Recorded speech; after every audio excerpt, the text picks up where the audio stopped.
Yo, so I've absolutely loved my kind of journey learning this game and making a hell of a lot of mistakes along the way. And I don't know if this is useful for you, Nick, or anybody who stumbles across this, but I thought I'd make a quick video of just sort of the stuff I've learned about crafting. Um, Especially kind of two major points. The first is what not to do in the early game and how to really make some extremely juicy items in the end game. So, first off, what not to do. Right. One thing that I really noticed when I was going through the game is I was having a lot of trouble when it came to getting the right sockets, color sockets, number of sockets, blah blah blah blah blah. Now, as a rule, you should never ever do something like this.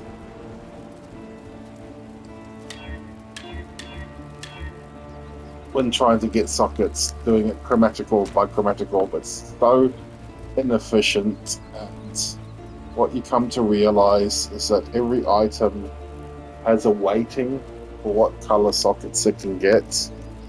You have red, green, and blue sockets, and items that require strength, like chest armor that requires strength, like that just gives flat. Like here's an example. This piece here is armor, evasion, and energy shield. So this has equal weighting on all three, both armor, evasion, and energy shield, which is red, green, and blue. It's just if that's the way that it works. Armor is red, is strength. Evasion is green, is dex. The energy shield is blue, is int. And so if you get a piece of just armor, any piece of armor with just armor, it's going to be extremely weighted to just get red sockets if it's to do with strength. Same with evasion, green sockets for dex, energy shield, blue sockets for int. So if you have a wand, which is an int piece, which is blue sockets, it's going to be extremely difficult to get red and green sockets on it, like this one here. But you should never do just by chromatic orbs if you really need to change the sockets. Wait until I think it's Act 2 or 3 when you get your hideouts and your crafting bench specifically. Now, the reason for that is as you go along, you're going to unlock these recipes here, which right down, I'll put the item in first so it'll actually right down the bottom here. We have these things here. You can add this number of sockets you need, and then down here at least 3 red sockets, at least 2 red sockets, at least 1 red socket. Now, this allows you to change the color deterministically. So, if I want both these sockets to be green, I just hit this. 2 green sockets, that's going to cost me 25 chromatic orbs, no problem. So, never do it chromatic orb by chromatic orb. And to take it one step further, this system basically means that any one-handed weapons, one-handed shields, because they're both 3 sockets, you can always pick exactly what you want, because it's got all the options up to 3 sockets. So 3 green, 3 blue, 1 red, 1 blue, 2 red, 1 green, blah blah blah blah. You can always deterministically pick exactly what color sockets you want, up to 3. Now, when you get into 4 and 6 socket items, things become a little more complicated. 4 is not too bad. The easiest way to recolor a 4 socket item is to, let me see if I have a free 4 socket item I can play with it. This one will do. Say this is, for example, this is a, what's the stats on this? This is evasion energy shield. So say we wanted 4 red sockets on this. Now, it's an evasion energy shield, so it's going to be difficult to get red sockets on. Now, what I'd do in this case, and I'm not going to actually do this because I don't want to waste my jeweler's orbs, but I'd first hit this button to craft 3 sockets, not 4, 3, and then I'd go down and I'd craft at least 3 red sockets.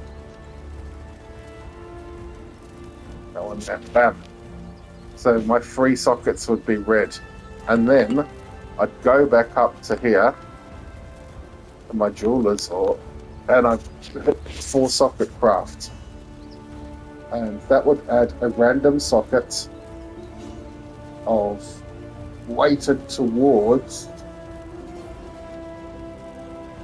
green and blue, but also with a chance to hit red. If I didn't hit red, I'd go up here and drop it back down to 3 sockets, and that would save my original 3 sockets that are red, and I just go between there and there, there and there, until I hit the red socket. It usually doesn't take too long. 6 sockets are where it gets a little bit trickier, because if you want a good number of off-color sockets, then it's going to be quite these costs for these rerolls go up dramatically at 5 and 6 sockets. See, it's 120 jeweler's orbs to do 5, and 350 to do 6. So it gets expensive. But it's still a lot. It's a lot cheaper than trying to do it one by one by one by one and just getting completely frustrated. If you use the bench to your advantage, then you can do a lot with it as regards sockets. Now, another great thing about the bench is that you can add, most of the times, 1 modifier to any item. Now, a good thing to do when you want to buy an item specifically off the trade market is, and it's got 5 slots on it, or 4 slots, 4 lines of text. You want to hit the left stick in to expand the view and check. See, this item here has got 1 prefix and 3 suffixes, which means the suffixes are full, because each item can have 3 prefixes and 3 suffixes. So before you buy your item, if there's something that you want to put on it, hit that button, make sure there's an open prefix and a suffix. If you're not sure which you need, whether it's a prefix or a suffix you want to put on there, just go over to, if you don't have one, like say if you're trying to buy a pair of boots, you don't have another pair of boots, just go over to Kaori Shores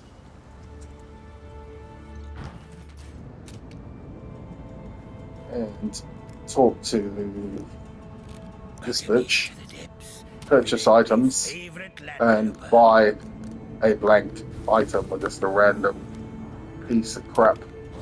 So I'll just buy this pair of boots. Only costs like an orb of alteration. Go back to your hideouts.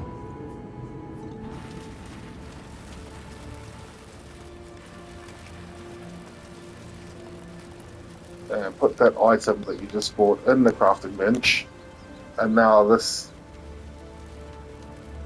you see these things in red? I can't get them because my prefixes are full.